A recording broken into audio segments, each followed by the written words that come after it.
Day of the Earth Stood Still has been credited with a certain influence on the belief system regarding flying saucers, particularly what is referred to as the contactees. These are people who claim that they have met and talked to alien beings. The first widely known contact case, a man named George Adamski. George Adamski was extremely fond of the movie The Day the Earth Stood Still because it accurately depicts the type of visitors that he interacted with.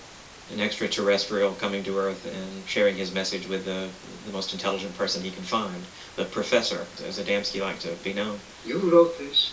It was a clumsy way to introduce myself. But I understand you're a difficult man to see. I thought you'd have the solution by this time. Not yet. That's why I wanted to see you.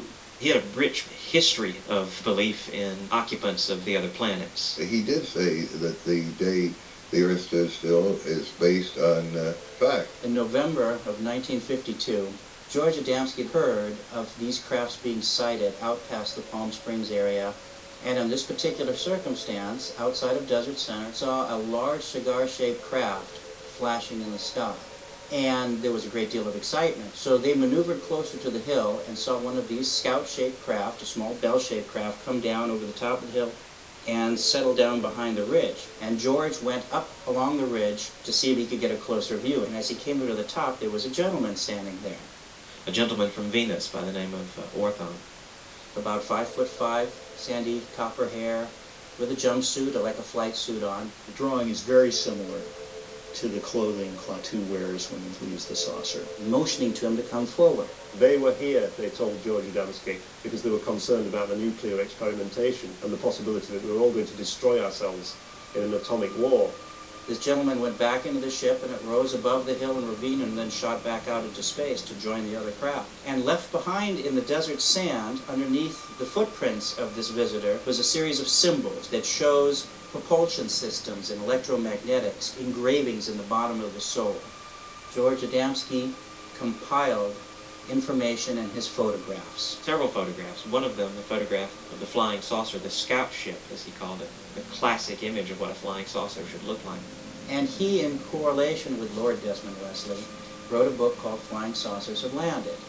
At the time that I met him, he lived in a little house in back of a bar restaurant on the road going to Mount Palomar in California. People would come and worship at his feet during the day, almost every day. George Adamski took a series of both 8 and 16 millimeter film footage during the time from, let's say, the mid-1950s up to about 3 weeks before he passed away. No matter how many documentaries I've seen, George Adamski's film remains the most clear and the most authentic of anything that's out there in this field, even to this day.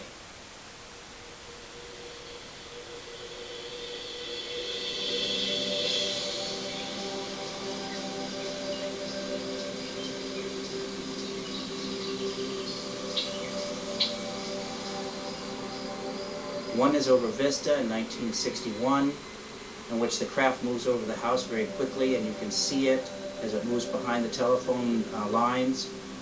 There's another section that was taken in Wisconsin in 1964, in which the craft shows its high maneuverability as it moves not only sideways, but back and forth three-dimensionally within the film frame. There are sections of film that were taken around the world as he went, small clips of what he called high flyers, the luminescent objects as they maneuver. There's one piece of film that was taken in Mexico in 1958 that shows a small remote control object, which is he called a registering disc. And this particular object is like a probe that we would use, and that's sent out to gather information and measurements beforehand. So what you'll see is a luminescent registering disc move in front of the bushes, and then behind the bushes, as the camera pans up, you see the full dome of the saucer right behind it. He interacted with human beings who come from other planets, the same in construction and makeup as you and I, that can walk the streets of our population at any time.